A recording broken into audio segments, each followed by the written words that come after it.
right, we are live. Hello, everyone, and welcome to another Fountainhead, Rhode Island Community Spotlight.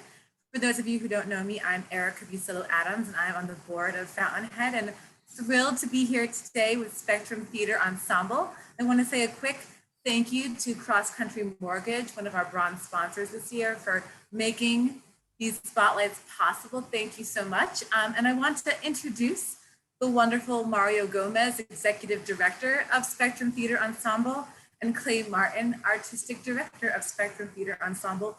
Welcome, y'all, and we're so happy to have you here. Thank you so much for having us. It's a pleasure. Yeah, absolutely. We're excited to be here. So we're going to talk a little bit about Spectrum Theater Ensemble today. And I like to start off these conversations with the origin story. So would love to hear about how Spectrum Theater Ensemble came to be. What is your mission and what impact do you hope to have for your work? Absolutely. I can speak to our history. I myself am a theater artist with disabilities, neurodivergent, but not on the autism spectrum. I have a learning disability and ADHD. And when I was in graduate school, understanding some of the struggles that people with disabilities have in accommodations and access, I created a program at Texas Tech that partnered adults on the autism spectrum with theater artists, creating a company. And then when I graduated, I knew I wanted to keep doing this work. So I came to Providence, Rhode Island, where a lot of this work was already happening. And through a grant, worked with Trinity Rep, where we created the Spectrum Theater Ensemble, which is a neurodiverse theater company, meaning we have artists, professional artists who are both on the spectrum and not on the spectrum, which means that anyone can be a part of our company. We started with what we call devised theater, creating a play without a script, but an idea about identity, which created the identity of our company. We've then done immersive site-specific theater, started creating new plays, and in 2018 became our own nonprofit, remaining here in Rhode Island because, again, the Providence area to me has just had so much amazing resources and community with organizations such as yourself and other organizations that are actually doing work in arts and disability, and specifically arts with people on the autism spectrum. So that kind of got us to where we are today. Yeah, and XD's mission includes empowering our neurodiverse community to achieve a full participation and equality in society.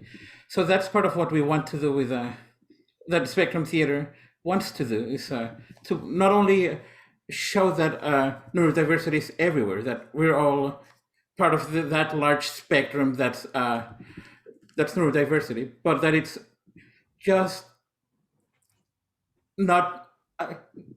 Let me backtrack, because I think a lot of how we as a society perceive neurodivergence, neurodiversity, mental health has still a lot of stigma, a lot of misconceptions, and I think we want to break that. We want to show that we can all, especially if we have these support systems in place, we can all be full participants, equal participants in society, and through that, and we do that not only through theater but also through participation, expanding what we do, the stories that we tell, the people we tell stories with, the people that we listen to.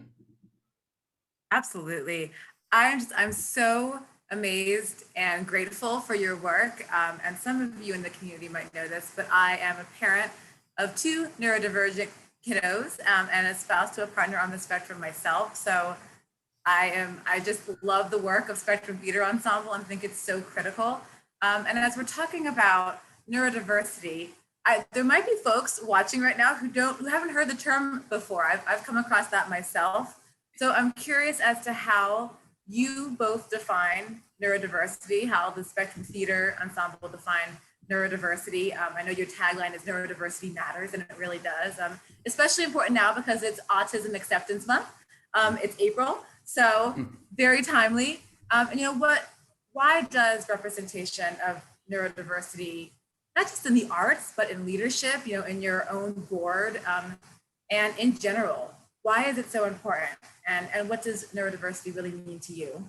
Mm-hmm. Absolutely. And for anyone in the audience that doesn't know what neurodiversity means or any of these words, I always advocate not to uh, admonish yourself or think that you are in some way being ignorant. A beautiful thing about this time in in our country, in our society, is that the understanding and even language and terminology around autism and neurodivergence or neurodiversity is growing exponentially. The words that I was using 5 years ago in the statistics are changed significantly. So it's hard to keep up. And if you're trying and learning, that's all that really matters. I always advocate not to be afraid to use the word or think that you might use the wrong word. The hope is that you do use it. And if there's a new word, someone in the community will hopefully graciously correct you and inform you of what the new terminology is. But for me, neurodiversity, again, means the entire spectrum of humanity exists on, again, like we call a spectrum, and neurodiversity is inclusive of everyone. Within that, there's other terms like neurodivergent, which neurodivergent encompasses people on the autism portion of the spectrum, but also people with other neurological disabilities like myself, learning disabilities, ADHD, PTSD, things like that, that have neurological sensitivities or differences.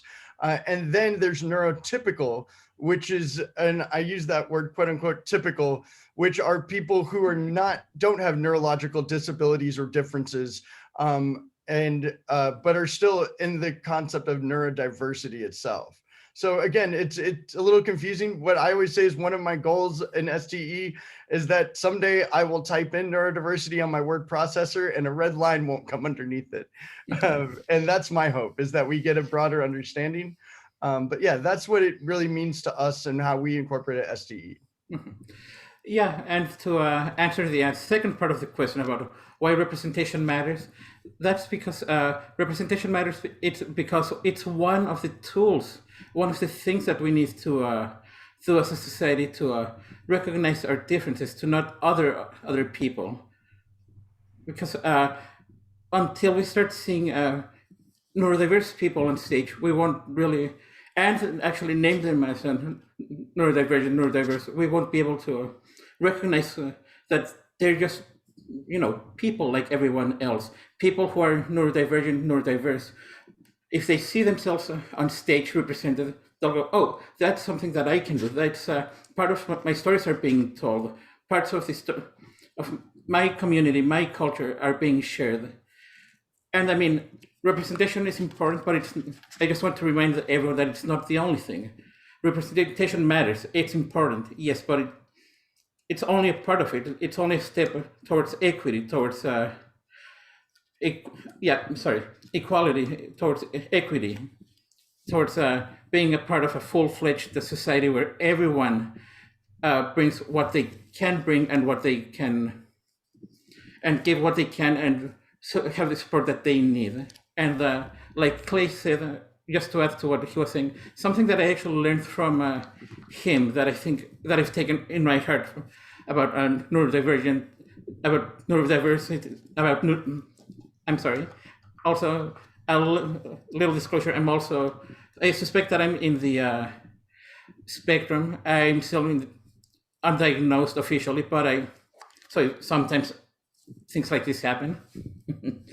But something that I took to heart that I was saying, that Clay said to me in one of our first meetings, that I think is important, is that when we're thinking about neurodiversity, and I mean, he said it specifically to autism, but I want to expand it to neurodivergence. If you've met one neurodivergent person, you've met one neurodivergent person. Everyone's different, even though there may be some commonalities in the place where we are in the spectrum.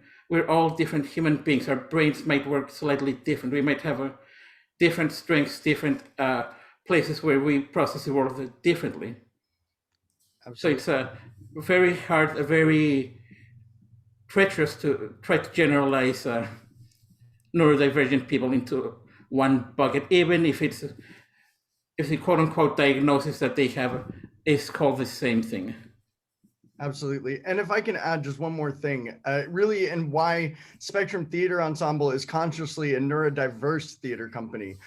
I think that is great. There are companies out there that are exclusively autism theater companies where every member of their company and staff is on the spectrum, and even neurodivergent companies. The reason why we decided to be neurodiverse is that we find a value not only for people on the spectrum working with neurotypical people, but also that neurotypical people benefit from work collaborating with neurodivergent individuals. I've found many artists that I work with that are neurotypical become more empathetic, more collaborative in every art project that they do after working with a company like ours. My hope and my ultimate goal is that one day when I retire or I'm done working, that by that time Spectrum Theater isn't a neurodiverse theater company, because every theater company in the country is a neurodiverse theater company. Right now, we make it explicit because we find that people on the spectrum and neurodivergent disabilities are often excluded or underrepresented in the theater field, and their stories are as well. So that's my goal. Love it. Yeah, the hope is to become redundant, right? That we won't need to call that out in the future because it's just how the world works. Because what a wonderful place that would be. Oh my goodness. So for those watching who, like me, are neurotypical, and I think about this a lot and how to, not just support my kids, but my husband. And what I love too about Spectrum Theater Ensemble is that you're working with adults too on the spectrum and neurodivergent adults. And I think that is something that there's not enough of out there, those opportunities for those stories to be told. So if we're watching and we're neurotypical, what are a few things that we can do to be better allies to neurodivergent people? All right. This is something that I've given a lot of thought to, and something that I actually will say also applies if you're trying to be an ally, not only to neurodivergent people or people with disabilities, but also to other historically unrepresented, marginalized communities, like in this country, especially like women, like Black and Indigenous people and people of color. And I sort of give it like 3 steps. First one is shut up and listen. Because a lot of times we just interject our own beliefs or start taking space where if we're trying to be allies, we need to make space, not take space. The second step is do your homework. Start reading. Don't rely on people in those communities or in the neurodivergent community to tell you what we need or what the statistics are or what things are. There are a lot of studies out there. There's a lot of things out there. So just spend some time researching, verify your sources, because not everything is accurate. For example, a lot of people have, not to talk ill about anyone, but there's organizations like Autism Speaks that are very dangerous, and the autism and the neurodivergent community don't agree with their stance. They don't agree with what they say. So be mindful of where you're getting your information and listen to what the people in the communities are telling you. Hey, these are some good sources you can look at, and then go on. And then the third one is step up, do something about it. Look for organizations like Spectrum Theater Ensemble or the Miracle Project or Epic Players, or there's a whole bunch of really great organizations that actually are led or centered neurodiverse people that are actually doing real work towards inclusion, towards equity, not to try to fix a problem in their eyes that don't exist. Absolutely. If I can add one, and this comes from being the artistic director, one of the things, there's a lot of mantras or really like key words that we've come up with in our company as a collective that really help us collaborate and work together and understand what our company is. And one of the simplest ones that I can advocate for any person is to always come into meeting a new person or into a collaboration offering what you can provide and what you need. We created that really starting with an audition process as a way for people without having to explicitly say that they need an accommodation, or which may make them feel like there's something wrong with them, but instead to say what is great about you and what you can offer, and then ability to ask what you need in order to succeed or order to be collaborative. And the great thing is you can't really tell who's on the spectrum and who's not in the world just by looking at them. So just be like that to everybody and you'll be safe. And for me, that's a real key guiding way that I communicate with my company members, but now with everyone in life. This is the wonderful, wonderful tips. Thank you both. Yeah, and I'll add one more thing based on what Clay was saying, which for me it has been something that I've taken to my own professional work, which is a lot of things that you can do can actually expand to and be really applicable to your day-to-day work. So, for example, a lot of things that, for me included, or that other people in the spectrum can find it really useful are, for example, telling, like having an agenda meeting, saying, hey, we're going to talk about this, we're going to cover this, this, and this. And then I sometimes also do a recap at the end, just so that we know that we're on the same page. And sometimes, hey, you're having a meeting, a board meeting, or a meeting, or you're doing a Scrum meeting or an Agile meeting, and sometimes they're just going, hey, here's what's going to happen, here's what we're doing, and everyone's, all right, we're on the same page, we're going to move on. And then communication is clear, is more concise, and everyone doesn't make any assumptions that, as we all know, especially if we're professionals, will just lead to more work and cost at the end. That's absolutely true. It's fun. It's one of the things I considered myself a very good communicator before I met my now husband, and he has taught me so much about direct communication. Actually, as it turns out, I think so often in life we're not direct or explicit in ways that would be really helpful to everyone. That's not just in business, but also in life, right? In personal life. And so I think that's a wonderful tip. Yeah, and it makes it clear for all, right? Yeah, absolutely. And also just maybe that'll lead us to think about how some of these structures or the ways that we communicate are actually putting barriers to people that might need those systems of support, like assuming that unspoken things are actually communicated, or assuming that certain cultural contexts are the same across. And for example, that leads to just to throw some numbers out there, there's different studies that have shown that up to between 67, 90% of people in the spectrum or with or the who are neurodivergent are unemployed or underemployed, or even there was one study I think in England that about 80% of college graduates who are on the spectrum are also unemployed and underemployed. So that just shows us that people who are really capable, that are like everyone else in terms of capacity of their way of doing work, are still facing barriers of entry that our society and our culture has put onto them, instead of going, all right, so you speak, you're a little bit more direct and you might need a little bit more support here, or do this. We do that in a lot of other areas. We're going, all right, so why not be more conscious about how we're doing and how do we bring those barriers down? Because so that everyone in the society can benefit. And just like, for example, there was a study from Citigroup that was released earlier this year that that they found that anti-Black racism has cost the U.S. economy about $16 trillion in 20 years. And that's about the same GDP that I think the U.S. had in 2012. So one whole year of the U.S. economy gone because of structural racism. And then we can just think about how the systemic racism, systemic bias against people from different communities, against people with disabilities, against people with neurodivergence, has affected the economy and our society as a whole. It's not only a social issue, it's also an economic issue, it's also a humanitarian issue. So So it's important to think about all of these aspects as we're talking about this.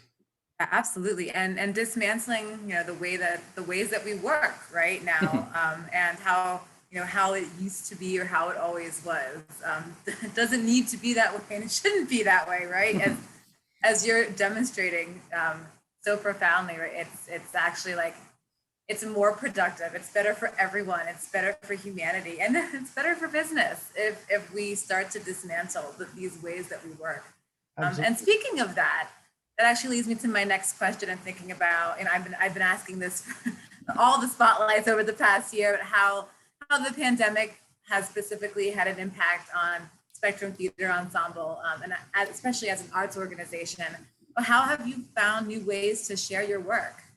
And you're going to be surprised by this answer, but STE was actually very fortunate and kind of serendipitously in the right position when the pandemic occurred. Again, we've been doing all kinds of productions since we began in 2017, but right at the beginning of 2020, we were about to engage in a major strategic planning process to really evaluate what we've done so far and where we wanted to head it organizationally, artistically in the future. And we knew that the center of that work was going to be creating new work and new plays by and about people on the spectrum and neurodivergent identities, because we were running out of possible material that we could do that had neurodivergent characters in it. We've looked at doing Curious Incident of a Dog in the Night, but that's one play with one character on the spectrum who's one particular identity, and we have 30 members in our company across many different identities, ages, sexual orientation, race, gender, and so there just isn't material for that. But what a great opportunity. So we were just beginning to engage in what we call the Neurodiversity New Play Festival, where we got amazing playwrights from around the country, commissioned plays from them to work with our company and develop authentic identities and stories with people on the spectrum, also reaching out to the neurodivergent community for play submissions. And then when COVID hit, we weren't able to do that festival in person, but that first year was really going to be about development. Well, you can't perform really live theater via Zoom, though people have been very innovative. There's been some great, exciting ways that people have utilized this medium. What is really you're capable of doing is developing new plays, where it's really about meeting the other artists, having conversations, reading the play and hearing the words. This was incredibly fit this medium, especially because we were able to connect with the playwrights around the country without any barriers of them needing to, fly in or travel or housing for that first year. So we turned that into a year-long process that we're now very excited, because this summer we now have 8 plays, and then we're going to be looking for more submissions, so probably over 10 productions that'll be part of our Neurodiversity New Play Festival's second iteration and first live performance this summer. Yeah, and with that, it's also opened a lot of opportunities for ST that we maybe didn't envision. Because Clay, please correct me if I'm wrong, you said that the Neurodiversity New Play Festival last year reached about 6,000 people. Yes. Correct? So that's probably much larger than any theater could have achieved just by being in person. And also that will lead us to think about how can we combine, especially as some live performances might be coming back, but also how do we make people still feel safe, and how can we still reach that burgeoning national audience that SD is developing with that. And also that has one of the advantages that I have seen in doing theater online is that, again, accessibility tools. For example, Zoom and other services can provide automatic captioning, or that's something that you can upload. With a partnership that we had with Howl around last year for the festival and for some panels that we had, they also had just another Zoom window with an ASL interpreter. People, if it's a recording, people can actually rewind or fast forward if they need to catch something or if they need to avoid or skip certain parts. And that's thinking about accessibility and how do we make our work more accessible to people is something that we're taking also into this year's festival. We're looking to translating some of our the short plays in our festival into Spanish so that we can start reaching out to the larger community in Rhode Island, because if you don't know, for example, Providence, 43% of Providence's population, a lot of P's there, are from Latino or Hispanic background. There are cities like Central Falls where that number goes up to 67%.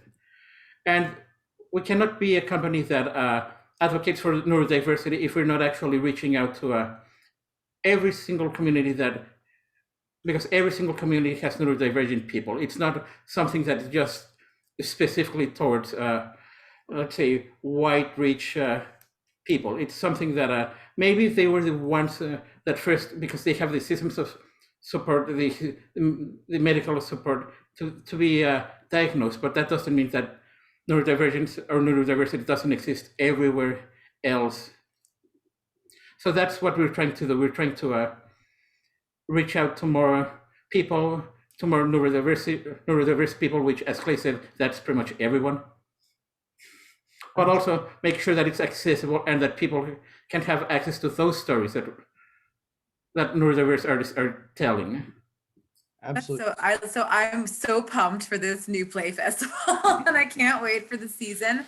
And I also want to ask about, I know there's a few other things coming up for Spectrum Theater Ensemble as well, including an event with Fountainhead, Rhode Island. I believe it's on April 15th from 5 to 7 at Industrious Spirit Company. So I'm sure you want to talk a little about that, but also a few other things that you're doing, because Spectrum is more than just a theater company, as I've learned. I'll talk about the event coming up, and then I'd love Mario to talk about some of our other initiatives that we'll be discussing at the event. So as people are starting to get vaccinated and things are starting to open up, we were preparing, and for Autism Acceptance Month, we wanted to do our first very safe and limited number outdoor live event as a kind of preview and first, I guess, creeping back into the world that we want to be back in so badly. So we are going to have, and we are so fortunate to have Fountainhead, Rhode Island partner with us on this or a spirits tasting event at Industrious Spirits, which is a brand new distillery, the first one in Providence and Prohibition, that's down in Onlyville next to the Steel Yard. And there we will be announcing our 2021-2022 season and the return of live theater by SDE to not only Providence, but the Rhode Island area. It'll be great. It's a very limited event for safety reasons. So we only have 25 tickets available. And I believe quite a few have already been sold. So please, if you want to come and support that and get a first peek at what we're going to do and meet some of our amazing company members. We are taking extra safety precautions. Masks will be required for everyone there. And we'll be taking temperature checks at the door for anyone coming in, and contact tracing information just to make sure we're all safe, even if we're vaccinated, because last thing we want is someone to miss out when the world really comes back and when we have our first live productions this summer. So we hope that you guys can join us for that. And I'll let Mario talk about some of the other amazing things we have coming up. Yeah, and this comes back to what both Eric and Clay said, that Spectrum is more than just a theater company. Even a few days after actually the same weekend that the season opening event is, it's the launch of our second Neurodiversity Matters conference.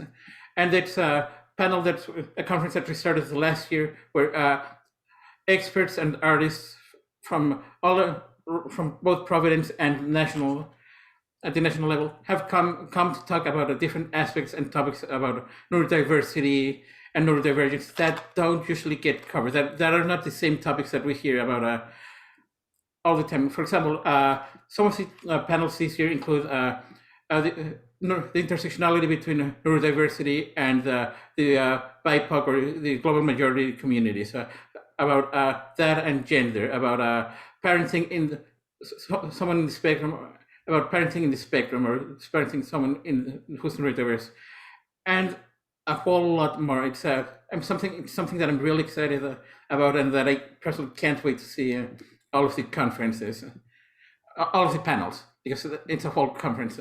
Also, one of the things that I'm really excited that ST is doing, for the last few years, ST has been developing a program called the NICE, the Neurodiversity Inclusive Certified Entertainment, which is a program where a consulting and certification program where entertainment venues and especially live performing arts venues can work with them to ensure that they're not only that one show or that one performance is sensory friendly, or that it's a welcoming space for everyone who's neurodivergent, but that's a thing that happens all around all season long, all year long.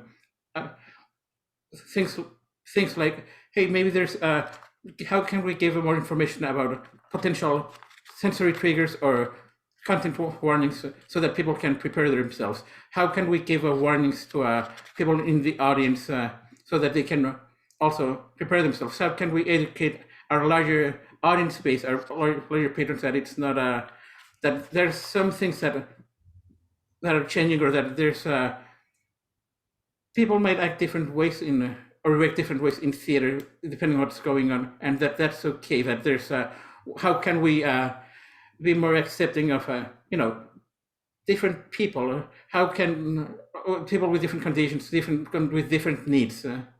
How can we, if someone needs to becomes overwhelmed, how can they be supported? Can they come back to the show? Can they watch from a sensory-friendly room? Can they get a refund?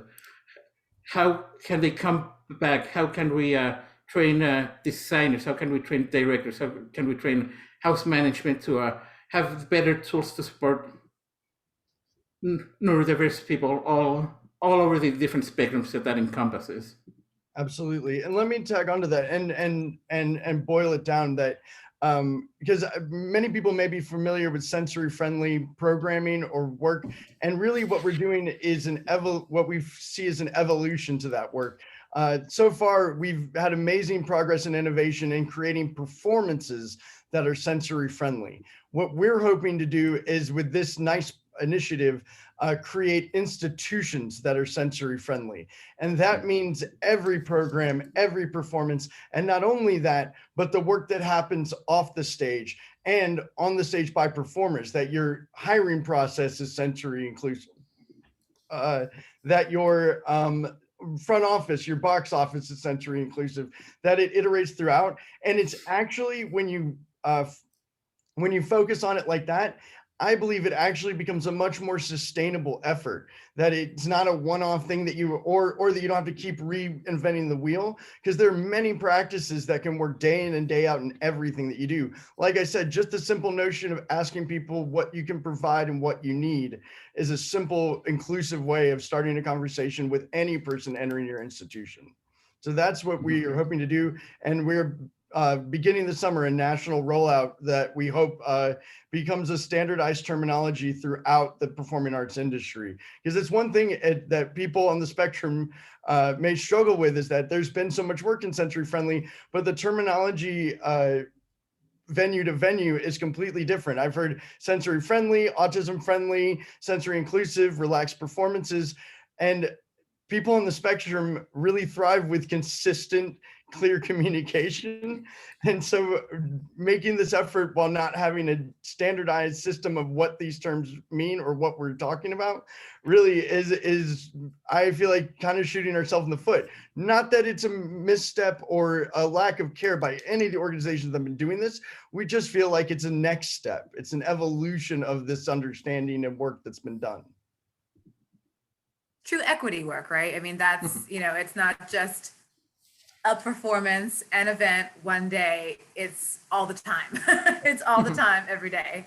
But we're running out of time, sadly. I could talk to you both all day, but I did want to ask, because I know some folks are asking you, how can people get involved with Spectrum Theater Ensemble and connect with you all? Absolutely. We're going to have a publicized audition soon for some roles in our summer festival. So that's one way if you want to get involved as an artist. We'll also, we're about to put out a call for submission for plays by neurodivergent playwrights that we will potentially have in the festival and continue to evaluate and work on in the future. So those are two ways as artists that you can get involved. There are many other ways too. And maybe I'll let Mario speak to some of the ways off the stage or the creative process that you can be involved as well. Yeah, I mean, the first two that I'm going to say are probably the ones that you were expecting, but if you're not an artist, if you want to keep in touch with us, you can go to our website at stensemble.org and sign up to our newsletter. We're actually going to be launching a regular, consistent newsletter so that you can follow what we're doing, performances or initiatives are coming up, and also, more information about STE. You can also go to stensemble.org/give if you'd like to help support us with a donation to help our work keep moving forward, to keep empowering our neurodiverse community and all of these programs and initiatives that we're doing. And please reach out if you'd like to be involved in any other way. If you have expertise in certain areas that you think could be beneficial, like marketing, like infrastructure building, or anything that you think might be useful, please reach out. We might not need your expertise right away, but we'll definitely be happy to talk with you and engage and see how we as a larger community can help build this mission and push this mission forward. Absolutely. And one last thing I'll add. So those are ways that you can collaborate with us and individual giving. We also, because we're about to go back into live performance, have season sponsorships, festival sponsorship levels for both individual foundation and corporate sponsors. We chose Rhode Island, and I chose to stay here because of how amazingly connected and supportive this community is. We are relatively young though, so we just don't know everybody in this community, or all the different organizations and how they can help and collaborate with us. We are happy to both acknowledge contribution and advertise it in our work. We are a small but very rapidly growing company with a very important mission. And the best thing to know is that the vast majority of our funds go directly to support artists and individuals on the spectrum who, again, face some of the highest unemployment and underemployment rates in our society. We are efficient, and though we do great professional work, we try to limit the cost of the production itself so that money can go to the artist, because that's what we find is the most important part of the creative process, is by having talented and passionate artists, which I promise you we have in abundance. Oh, well, thank you both. Thank you, Mario. Thank you, Clay, so much for this wonderful and really important conversation. Fountainhead community, you heard them. Donate, get involved. Stay tuned for the Neurodiversity Matters Conference and the new Play Festival. We're looking forward to the event on the 15th and to all of your work in the next year. And thank you both. This has been a lot of fun. Well, thank you, Erica. Yeah, thank you, Erica, and thank you to Fountainhead, Rhode Island, and its community for having us and for hearing us out. Absolutely, and thank you all as an audience. A part of this makes Autism Acceptance Month great, is to be able to share this with you and help people understand more and connect more with the neurodiverse world around you. So thank you guys so much. Thank you both. Thank you. Bye, everyone. See you next time.